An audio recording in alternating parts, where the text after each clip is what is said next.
बच्चों, तो हम आ चुके हैं एक न्यू वीडियो लेकर आपके लिए। चैप्टर नंबर 7 है समाकलन इंटीग्रेशन पार्ट 2 और क्लास 12। ओके, तो 12 कक्षा 12 से रिलेटेड है आपके पास चैप्टर 7। ये मोस्ट इंपॉर्टेंट चैप्टर है आपके लिए बच्चों। इसमें से जब भी क्वेश्चन आता है तो कम से कम ना है, मैं इतना तो बता सकता हूँ कि समाकलन कम से कम ना है तो 15 नंबर के एग्जैक्टली आते हैं। 100 में से 15 नंबर के एग्जैक्टली इसी में से आते हैं। 15 से 20 कर सकते हो लेकिन उससे कम नहीं, क्योंकि समाकलन मोस्ट चैप्टर है, लॉन्ग चैप्टर है और इसकी आगे भी बहुत ज़्यादा प्रोसेस है। तो इसीलिए आगे आपके पास जैसे कि डिफेंस में, एनडीए में, एयरफोर्स में, ठीक है, यहाँ पे आता ही रहता है ये एनीबडी है, ठीक है। तो इसीलिए मैं आपके लिए बता रहा हूँ, यहाँ पे ध्यान दीजिए इसमें, ठीक है बच्चों। देखिए तो फिर करते हैं फिर इन क्वेश्चनों को सॉल्व, ठीक है बच्चों। देखिए इंटीग्रेशन आई से शो कर दें। अब ये क्वेश्चन है आपके पास, ठीक है, आपको समाकलन करना है। इसका कैसे करोगे?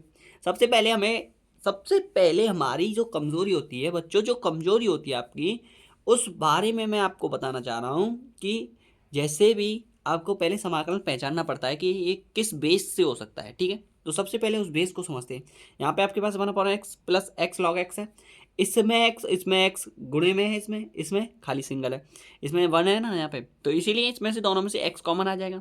तो फिर देखते हैं फिर, क्योंकि एक्स इसमें से कॉमन आ सकता है तो एक्स कॉमन आ जाएगा। यहाँ पे रहेगा 1 प्लस के log x into D x, ठीक है बच्चों, यही तो रह गया। अब यहाँ से सॉल्व हो जाएगा। ये लॉग एक्स का अवकलन क्या होता है? 1/x होता है, ठीक है, फॉर्मूला पढ़ा है ना आपने। तो इसीलिए यहाँ पे लिखिए माना लेट 1 प्लस के लॉग एक्स को आप मान लीजिए टी, ठीक है। तो 1 का तो जीरो हो जाएगा, कांस्टेंट का तो जीरो होता है। डेरिवेटिव विद रेस्पेक्ट टू लिख दीजिए वाला ही एक्स, ठीक है, derivative with respect to X. Log X का क्या होता है? 1/x होता है इंटू डी एक्स, और यहाँ पे क्या हो जाएगा? डी टी हो जाएगा, ठीक है। Derivative with respect to X कर रहे हैं तो डी एक्स इसके नीचे आ जाएगा, ठीक है। यहाँ तो ये एक्स का तो 1 हो जाएगा, जैसे कि लॉग एक्स का क्या होता है? 1 का 0, लॉग एक्स का क्या हो जाएगा? 1/x होता है into D X is equal to आपके पास टी का होता है आपके पास डी टी, ओके। यहाँ पे जो फंक्शन है डी टी, ये आपके पास ऐसे होता है, जैसे कि जस्ट आप यहाँ ध्यान दीजिए 1 प्लस के लॉग एक्स है ना इजिकल टू टी, ठीक है। मैं एक्स के सापेक्ष कर रहा हूँ डेरिवेटिव, तो 1 का तो 0 प्लस लॉग एक्स का क्या हो जाएगा? 1/x, एक्स का करा हुए तो 1 हो जाएगा, ठीक है, बराबर D T by D x, D T by D x. अब ये फंक्शन यहाँ पे ध्यान दीजिए, ये डी एक्स इधर चला जाएगा तो यहाँ पे आ गया ये, ठीक है। 1 का तो गुणा करोगे तो 1 आएगा, इतना समझ में आया? तो यही है, और यहाँ पे डी टी हो गया। इसे बोलना चाह रहा था मैं आपके लिए, ठीक है बच्चों, समझ में आया? आगे ध्यान दीजिए। अब 1/x इंटू डी एक्स है, यहाँ पे 1/x इंटू डी एक्स ये दिख रहा है, तो ये फंक्शन पूरे की जगह पर ये डी टी आ जाएगा, और 1 प्लस के लॉग एक्स की जगह टी, ठीक है। तो आई इजिकल टू आ जाएगा आपके पास इंटीग्रेशन में, यहाँ पे आपके पास डी टी आ गया बट्टे, यहाँ पे आपके पास एक्स हट गया, ये 1/x into D x, 1 plus log x की जगह पर टी आ गया, ठीक है। अब आपके पास फॉर्मूला है 1/x का, ठीक है बच्चों। तो यहाँ पे लिखिए 1/x into D X is equal to क्या होता है? लॉग एक्स होता है, ठीक है। 1/x क्या होता है? लॉग एक्स होता है। अभी जस्ट आपने पढ़ा है कि 1/x into D X is equal to क्या होता है? लॉग एक्स होता है। लॉग एक्स का अवकलन क्या होता है? 1/x होता है। तो यहाँ पे लिखिए आप कि टी है जो इन्वर्स में, अगर आप इसे ऊपर ले जाओगे तो वो तो दूसरे फंक्शन में पहुँच जाएगा, लेकिन हमें पता है कि चूँकि लिखिए यहाँ पे आप 1/x into D X is equal होता है लॉग एक्स, लॉग एक्स का होता है 1/x, ठीक है, ये होता है। तो यहाँ पे टी फंक्शन आ गया, 1/x into D X is equal to होता है 1/x into T T is equal to क्या हो जाएगा? लॉग टी हो जाएगा। तो लॉग टी प्लस सी, यहाँ पे आप लॉग टी की वैल्यू आपके पास कितना दे रखा है? 1 प्लस के लॉग एक्स, ये फंक्शन रखेंगे प्लस सी। आप इतना ही छोड़ सकते हैं, नहीं तो थोड़ा सा आगे बढ़ेगा उसको भी आप लिख सकते हो, ठीक है बच्चों। आगे बढ़ाना चाहते हो तो लिख सकते हो, यहाँ पे लॉग सी हो जाएगा ये भी फंक्शन, फिर log M plus log N क्या हो जाएगा? लॉग एम इंटू एन होता है, तो ये वाला फॉर्मूला लग जाएगा आगे, नहीं तो इतना ही छोड़ दीजिए, पूरे नंबर रखेगा आपका एग्जामिनर, ठीक है बच्चों। आगे ध्यान दीजिए, सेकंड क्वेश्चन ये है आपके पास ये फंक्शन दे रखा है आई इजिकल टू इंटीग्रेशन में x/(x-1) into x-2 x-3, okay.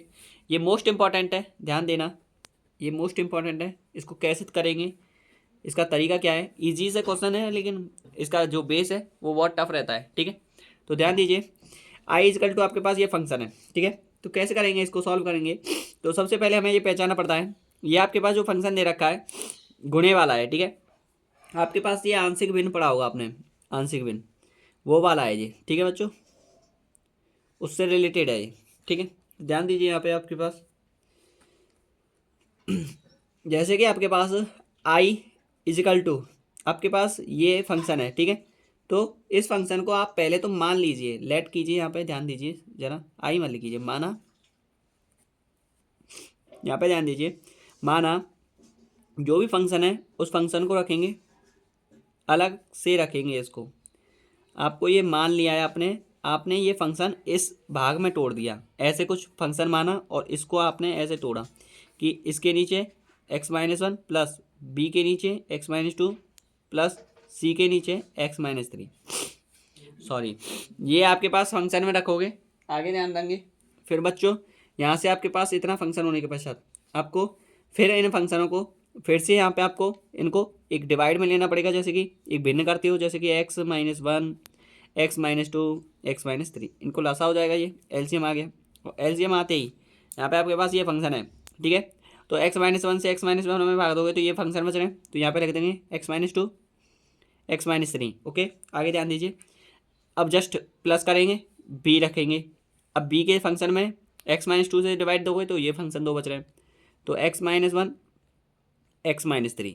फिर c के फंक्शन में आपके पास ऐसे ही c के फंक्शन में देखिए, c के फंक्शन में क्या आ रहा है, c के फंक्शन में देखिए यहाँ पे आपके पास x-3 है, तो x-2 x- ये आ जाएगा यहाँ पे, ठीक है बच्चों। यहाँ पे लिख दीजिए आप इसको x-1 और x-2, ओके। ये हो गया आपके पास c वाला फंक्शन।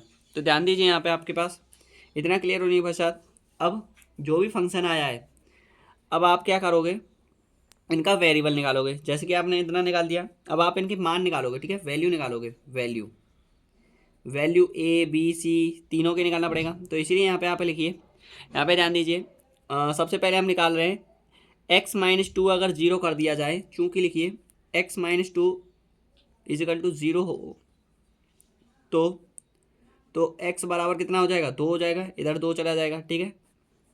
तो यहाँ पे आपके पास ध्यान दीजिए, अब x-2 इजिकल टू जीरो है, तो यहाँ पे आपके पास x-2 ये जीरो हो जाएगा, यहाँ पे आप जीरो रखोगे तो ये जीरो हो जाएगा। ये वाला c वाला भी x-2 है, तो यहाँ पे भी जीरो रखोगे तो ये कॉन्स्ट गुणा में है, तो पूरे गुणे में है तो जीरो हो जाएगा ये वाला टर्म। यहाँ पे बस खाली ये b वाला फंक्शन बच रहा है, तो यहाँ पे आपके पास x इजिकल टू 2 रखना पड़ेगा मैल, और यहाँ पे आपके पास इसके इक्वल में दे रखा है, ये भी रखना पड़ता है, तो इक्वल में 2 रखा है, नीचे वाले टर्म से नीचे वाला टर्म कट जाता है ऐसे, ठीक है बच्चों। इसके बेस में ही तो है, ये ऊपर चला जाएगा, गुणे में है, भाग में है, तो इसीलिए, ठीक है। तो कितना हो जाएगा यहाँ पे 2 इजिकल टू, यहाँ पे आपके पास 2 आ गया। यहाँ पे आपके पास फंक्शन रखोगे, 2 रखे, 2 में से 1 गया तो कितना हो जाए 1, 2 में से 3 गया तो -1, ठीक है। तो यहाँ पे b इजिकल टू 1 और -1 ये बच रहा है, तो b इजिकल टू कितना आ जाएगा, -1 ही रहेगा, -1 इतना जाएगा तो -2 हो जाएगा।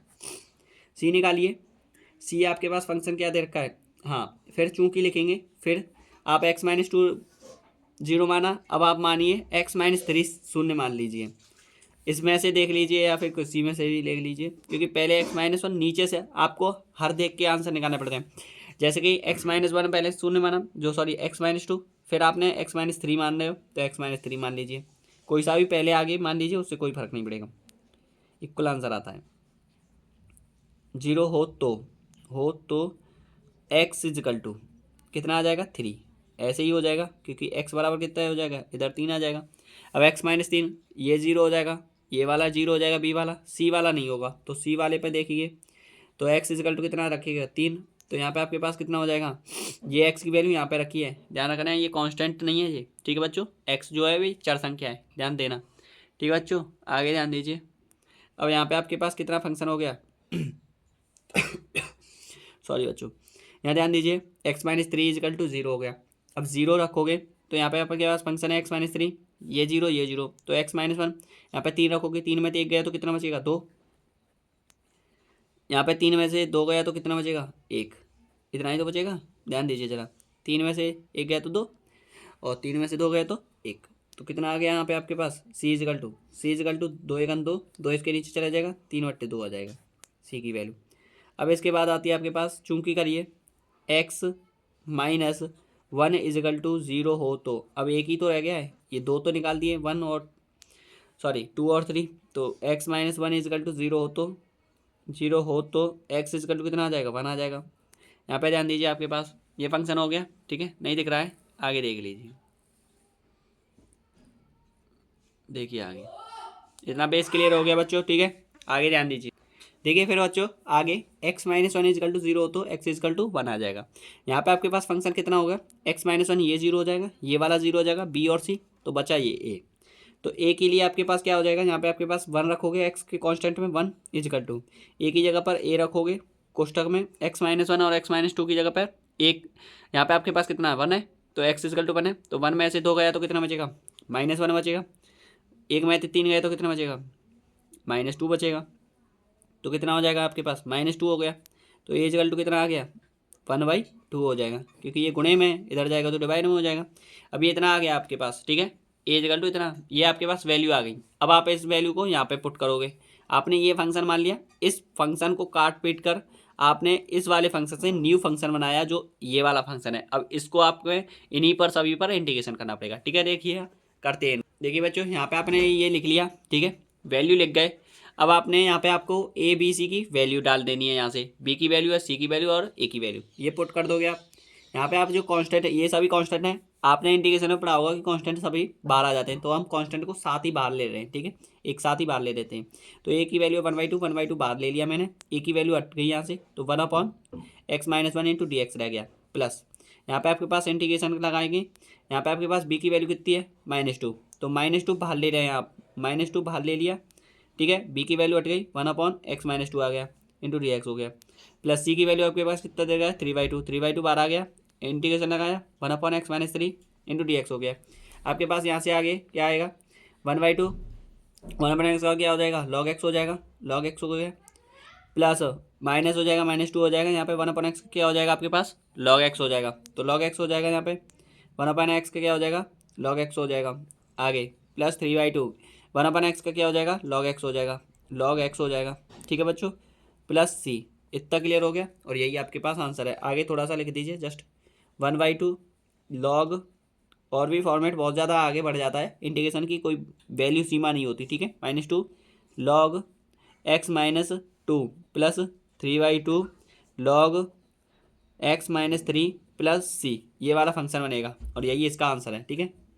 नहीं तो ये इसको आगे भी बढ़ सकता है ये, क्योंकि n log m हो जाएगा, log m की पावर n वाला फॉर्मूला पड़ा होगा, ठीक है, यही आंसर है। तो समझ में आ गया होगा बच्चों आपके, ठीक है। तो वीडियो पसंद आई हो तो लाइक करना, कमेंट करना, और आगे भी ऐसी नेक्स्ट वीडियो आते रहेंगे। थैंक यू, धन्यवाद।